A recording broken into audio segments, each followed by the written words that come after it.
This is Stanford Legal, where we look at the cases, questions, conflicts, and legal stories that affect us all every day. I'm Pam Karlan.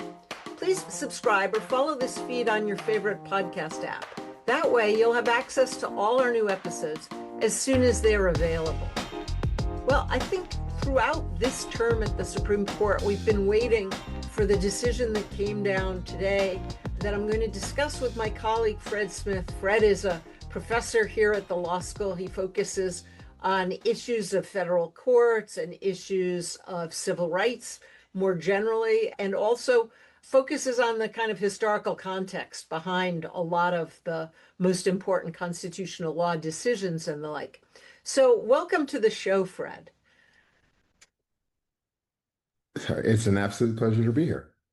So today, the Supreme Court came down with its decision in the Trump against Barbara case. This is a case that started out, in a sense, as a Fed courts case about nationwide injunctions, but then turned into a case really about what the first sentence of the 14th Amendment means. That first sentence reads that all persons born or naturalized in the United States and subject to the jurisdiction thereof are citizens of the United States and citizens of the state where they resided. And I think maybe the place for us to start, Fred, is with why we have that sentence in the 14th Amendment in the first place. Sure. And all of the justices seem to agree on how it got there, which is Dred Scott, right? Likely the most notorious decision in the history of the Supreme Court. And in particular, Dred Scott's ruling that because the African race had no rights that the white man was bound to respect at the founding, that people of African heritage categorically could not be citizens. And so when it came to the post-Civil War era, it was important not only to eradicate chattel slavery through the 13th Amendment, and it was important not only to note that people had equal protection under the law, but the very first line of the 14th Amendment is birthright citizenship, attempting to overturn Dred Scott. Right. And I think the assumption since then has been that people who were born in the United States were citizens from birth, unless they fell into one of a couple of very small categories. So, for example, children of diplomats who are born in the United States. If your father is the ambassador from, Great Britain and you're born here, you're not a citizen. Children of invaders were not citizens. And then there was this kind of controversial question about whether people born in the United States who were also members of Indian tribes were citizens or not. But other than that, the assumption was if you were born here, you were a citizen. And I think that's been the assumption really until quite recently, when Donald Trump issued an executive order that purported to say that from that date forward, anyone born in the United States who did not have a parent who was either a U.S. citizen or a legal permanent resident, that is a kind of green card holder, was not a citizen. So if you were born in the United States and your parents were undocumented, you're not a citizen. If you were born in the United States and your parents were graduate students, say at Stanford, who were here on visas, student visas, you were not a citizen or the like. Where did that idea come from? Yeah, so the court today, the majority tells a quite compelling historical story. Part of that story goes back actually all the way to the early 1600s, an English case called Calvin's case, which was about an individual who was born in Scotland, and the question was whether or not he was a subject of the English crown and entitled to the benefits that flowed from being said subject. And this idea that one is a citizen of the place where they are born is part of the English common law tradition that's picked up by the United States later. And we know this in part because of an opinion from the Attorney General during the Civil War, which is cited by today's majority opinion. It relies in part on Calvin's case, for the proposition that this has long been the common law rule, both in England and in the United States. And the majority cites to a number of senators when it came to the adoption of the 14th Amendment, who expressly stated that they were attempting to simply ratify what was already the law before Dred Scott, right? And so this has long been a deep tradition, and I agree that until quite recently, not only was this the widely shared legal understanding in the most conventional sense, but it's kind of become a part of our constitutional character. Yeah, and this kind of English common law tradition stands in some contrast to the continental tradition, which was one of what was called jus sanguinis. That is, citizenship came by blood. And earlier, when you were talking about the notorious Dred Scott case, Dred Scott was essentially trying to take a jus sanguinis view of citizenship, right? If you had to have white blood to be a citizen, otherwise you couldn't be a citizen. And the 14th Amendment really is a kind of repudiation of that idea and a kind of resuscitation isn't quite right, but a kind of recommitment to the idea of jus soli. Where you're born determines your citizenship. If you're born here, you're a US citizen. And I guess one of the things I thought was really quite striking about today's decision was essentially on the constitutional question, it was 5-4. Yeah, that is very striking. So, I mean, part of Kavanaugh's point, which I'm sympathetic to, is the idea that if you can resolve it on the statutory grounds, why approach the why go to the Constitution? But this would have been a moment and should have been a moment, in my opinion, of a full-throated endorsement of, well, just frankly, of the Constitution. This is when it comes to text, when it comes to original public meaning, this seems like one of the clearest cases that one could conceive of. And it's backed, of course, by precedent, right? So even if one even had some questions about Yeah. So about the text. yeah, so I mean, there's the precedent. I think, obviously the biggest precedent in U.S. law is Wong Kim Ark, which was about a young man who was born in the United States to Chinese parents who were subjects of the Emperor of China, who were ineligible because of racist immigration laws ever to become citizens. And yet the Supreme Court held he was a citizen of the United States because he was born here. But the precedent in Wong Kim Ark is he's a citizen of the United States, regardless of whether his parents could be citizens of the United States because he was born here. And Justice Kavanaugh's concurrence and dissent essentially says, well, in 1940, when Congress passed a statute which uses the same words that the 14th Amendment uses, they understood Wong Kim Ark to mean somebody would be a citizen if they were born here.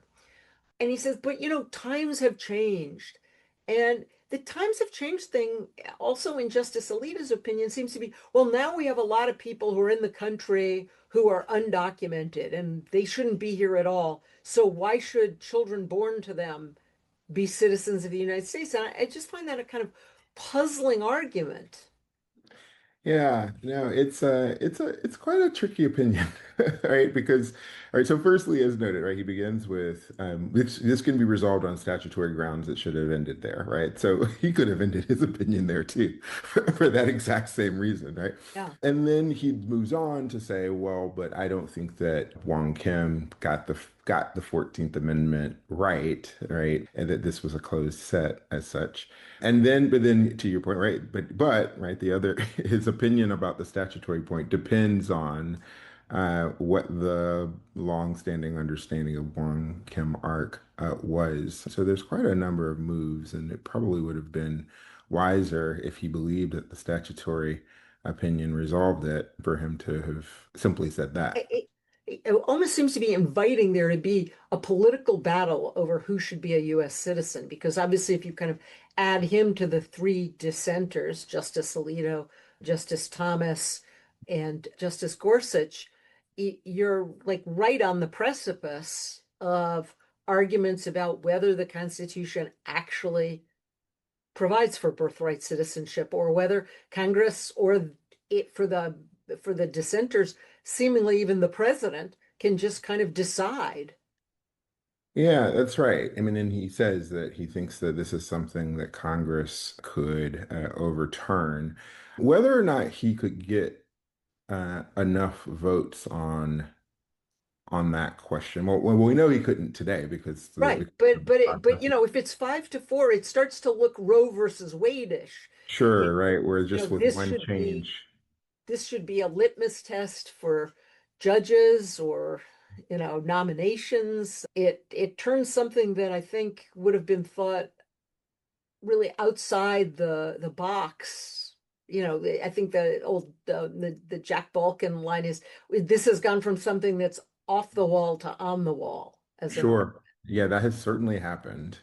I think if there's an opinion that surprises me at least as much, if not more, than Justice Kavanaugh's. Actually, multiple of these opinions surprise me. But I'm going to go to Gorsuch. Yeah.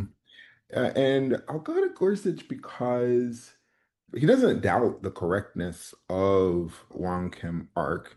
He notes that if this were a case that was brought as an as applied challenge instead of being brought as a facial challenge, then maybe this comes out differently. He suggests that it's kind of inconceivable that under Wong Kim Ark that there should be people who what about people who wouldn't be domiciled anywhere? Right? And that can't, that's a conclusion that would flow from the government's position, and it doesn't make sense. And yet, despite saying all of that, he simultaneously agrees with Justice Thomas about the original public meaning of the 14th Amendment, right? So there's this way in which his view of what Wong Kim Ark requires and his view of original public meaning, they conflict. And usually when that happens, you resolve them in some way you pick. And his opinions don't land on a clear resolution. Yeah, I mean, I think maybe we should step back one step and sort of lay out how many opinions there were here. So Sure. there's the Chief Justice's opinion, which is an opinion for the court. It's got 5 votes behind it. Then there's a concurrence from Justice Jackson, part of which Justice Sotomayor joins. That's a response to Justice Thomas's dissent.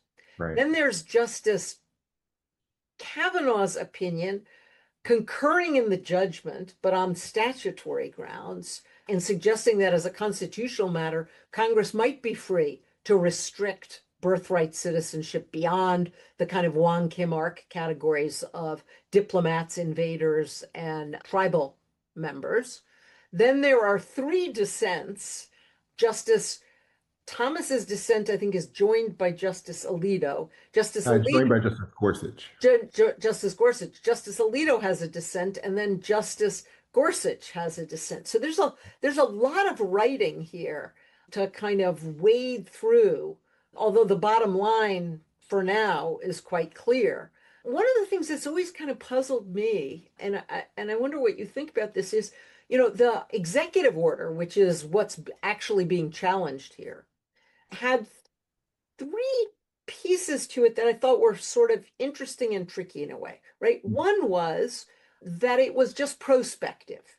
It was direct. It was not saying that people who had been born in the United States to undocumented parents or to parents who were temporarily here were not citizens, but just going forward from a point in the future.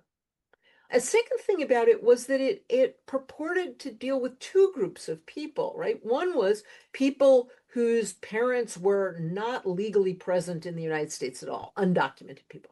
But the other was people who were legally present in the United States. Some of them, for example, graduate students or people who are here on the specialized visas that often go to technical workers or to other folks who are in the United States for labor market reasons, might be here for years. I mean, Right. if you're doing a PhD at Stanford, you might be, or even worse, you're doing a humanities PhD somewhere in the United States, you might be here for 7 or 8 years. And those are your prime childbearing years for a lot of folks as well. You're legally present in the United States. And I just kind of wondered, what do you make of how those complexities feed Map into on. this question about birthright citizenship. Yeah, well, one thing that's actually striking about Gorsuch's position is that it seems to, between the category two and category three, there's ways in which it's more sympathetic to category two because he says that the mere fact that someone's unlawfully present doesn't mean they're not domiciled here, right? Well, some people who have been unlawfully present have been here for 20 or 30 years. Exactly, exactly, right. And so it's just it's a striking consequence because when you hear the three categories, you might think that the lawfully present one is the one where maybe the court or maybe the justices might be more sympathetic. But interestingly, Justice Gorsuch lands on particularly singling out the possibility that people could be domiciled here and not lawfully present. Yeah, which I thought was interesting. I sort of had wondered when the administration put out this executive order whether they were kind of hoping to get a split the baby sort of decision out of the court. On the other hand, Justice Alito seems not to understand at all that lots of people who are quote unquote visitors to the United States are actually people who've been invited here Sure, with the approval of the government. I mean, he seems to have this image that what this is a whole lot of people who are, eight, 8 and 2/3 months pregnant, flying to the United States, having a baby, then taking the baby back to some other country. And then he has this whole kind of fear of a fifth column, right? That people will have their babies in the United States, and these babies are going to have obligations to another country and be our enemies. But that's true even of people who are born to citizens in the United States if their parents are dual sure. nationals. Yeah, it certainly proves too much. And yeah, and the fact that I think it's birth tourist is the term that it appears, as I recall, it appears in the first paragraph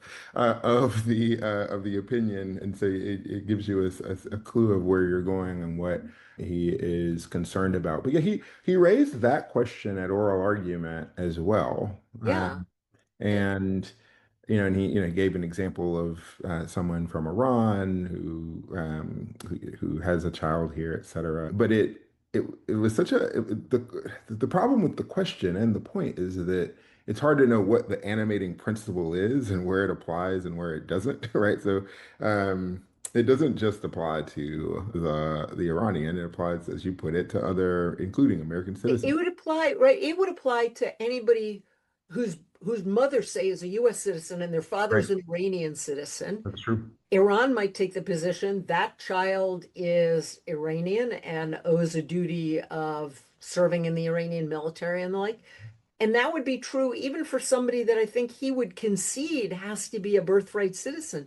So it struck me as a tremendously kind of xenophobic way of talking about children. Yeah, I mean, on that, I mean, Justice Alito has a particular sensitivity to being called anything that resembles bigotry, et cetera. But Well, it's yeah, I mean, we had earlier in the week, last week, we had the immigration case involving temporary protected status, right. and the question of whether the president's incredibly incendiary remarks about Haitians who have temporary protected status was relevant to whether the president acted constitutionally. And Justice Alito said, "Oh, we shouldn't be talking at all about in this way. Uh, Yes. you know, this is just ordinary politics." And then he almost does the same thing here with this idea of this fifth column of birth tourists coming to Yeah. the United States to have their babies here so their babies could come back to the United States as a fifth column at some later date. And there's just no empirical support for that. Yeah. No, it's striking. And, he wrote alone. So if maybe there's some comfort in that. Yeah. Um, So what yeah. did you make of the Justice Jackson concurrence, which is a response to Justice Thomas's dissent, joined in part her concurrence by Justice Sotomayor? What you made of that decision? Yes, right. And so, as you noted, right, kind of because of the order of the opinions, hers comes before Justice Thomas's, right? But you read it and you're like, oh, something. very interesting is Yeah, about something is happening here. right, Yeah, right.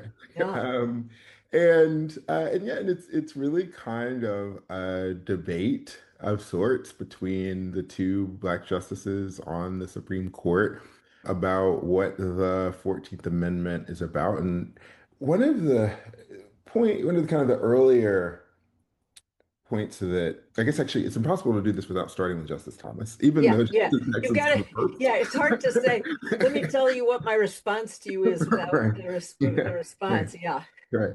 So Justice Thomas says that the first provision of the 14th Amendment was about freedmen specifically. It was about overturning Dred Scott.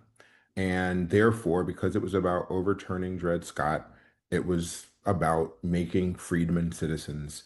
That's it. And that it shouldn't be repurposed for something else. It's quite striking in that it's not this kind of race neutral way of viewing or colorblind Yeah, he was like viewing 2 weeks ago, it was our Constitution is colorblind. And now he's saying, no, no, this provision of the Constitution is not colorblind at all. This provision is about black freedmen, and that's it.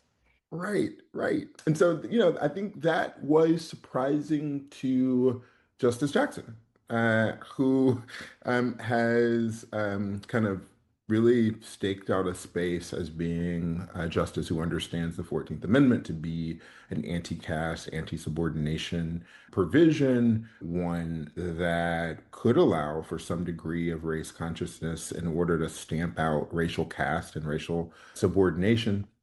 And so I think she was surprised that a colleague who has embraced the notion of a colorblind constitution would take this very much not colorblind way of understanding the first provision of the 14th Amendment. So she begins there, and then she makes the case through contemporaneous statements from the around the passage of the 14th Amendment that show that it wasn't understood to be simply about that.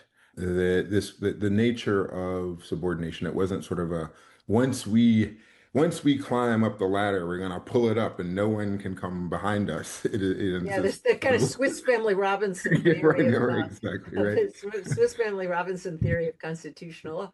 Yeah, and I mean, she does point to some of those contemporaneous statements about, well, are we really going to allow what they referred to as gypsies? Are Right. their children going to become citizens? And people said, yeah, yeah, of course they are. And Wong Kim Ark himself obviously is not black. He's of Asian descent. So Yeah, it was, I thought, a really interesting back and forth, sure. and her decision to call him out on this. Yeah, and one of her strongest points too was that there was a version of either the 1866 Act or of the 14th Amendment, I can't recall, that would have actually made clear that it was specifically about freedmen, and that was not rejected in favor of this broader language, right? And Right. so I think she has a really compelling response to Justice Thomas. All that said, it seems like Justice Thomas may have persuaded Justice Gorsuch, right? So, I mean, Justice Gorsuch joins Justice Thomas's opinion, does not join Justice Alito's opinion. From oral argument, I think that after oral argument, it was predictable where Alito would land and where would land. I think it was less predictable that Gorsuch would land where he did. Oh, yeah. I mean, I had assumed in part because of his concern about the rights of Native Americans that he would not want to have an expansive view of the exceptions to Right. birthright citizenship, which of course raised this question of how do we explain, leaving aside the 1924 Act for a moment, how do we explain the birthright citizenship of kids born inside the United States state, but not born in Indian territory, who are Sure. tribal members? Are they citizens of the United States from birth because they're born in the United States and subject to the jurisdiction thereof, or is it only statutory? I mean, you kind of wonder whether if you really take the view that the dissenters are taking, could a later Congress just decide we're not going to allow kids who are tribal members to be US citizens. Yeah, I wonder this too. Right? I mean, I think the answer is clear from the majority opinion, but in terms of some of the dissenters, I don't know exactly where they would land on that, which to your point is surprising because one of the most memorable questions from oral argument was Justice Gorsuch's question to the Solicitor General about whether or not Native Americans were natural born citizens within the meaning of the Constitution. And the manner in which the Solicitor General fumbled through an answer. Yeah, so I was kind of surprised about that. I mean, if you're Justice Alito, one of the things I don't understand there is he talks about almost, you know, grandfathering in the people who've already been born in the United States whose parents are not citizens, not legal permanent residents or the like, because they have a moral claim to citizenship. And that also struck me as kind of an odd thing to say that they would have a moral claim to citizenship, even though the Constitution doesn't give them that right at all.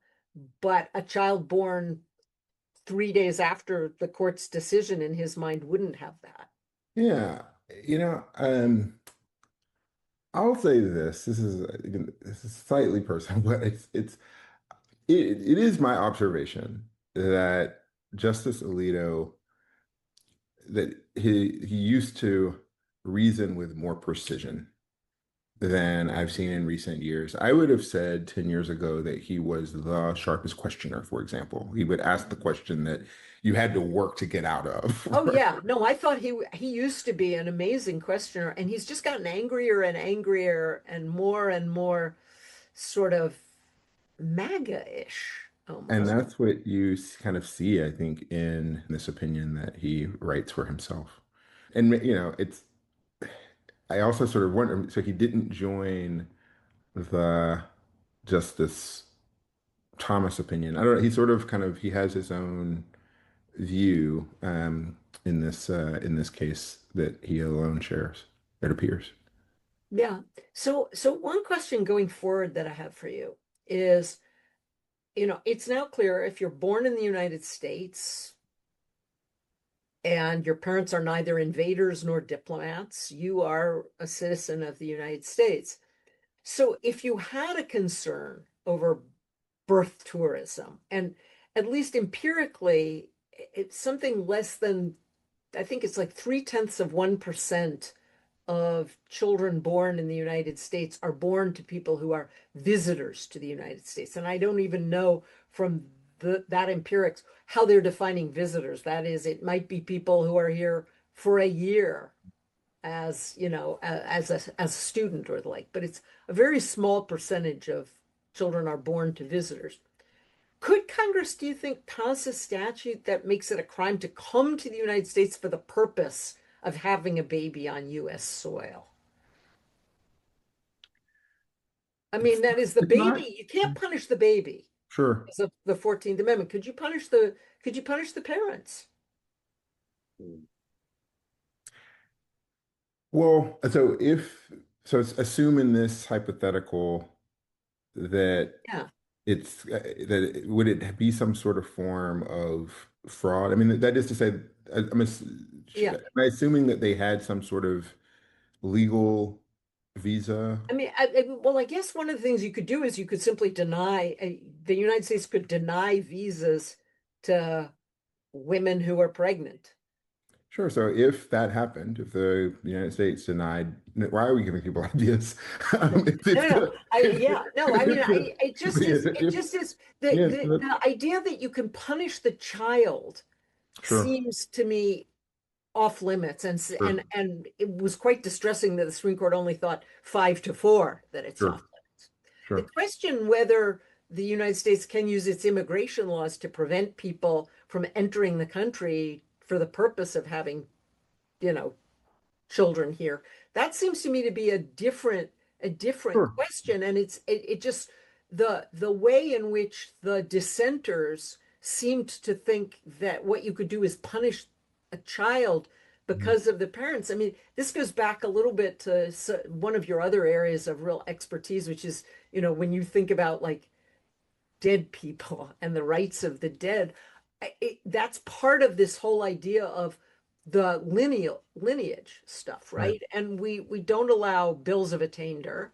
Sure. We don't allow corruption of the blood. And it seems Sure. almost like it would violate the Mhm. the prohibition on corruption of the blood to say that because your parents did something illegal, you can't be a citizen.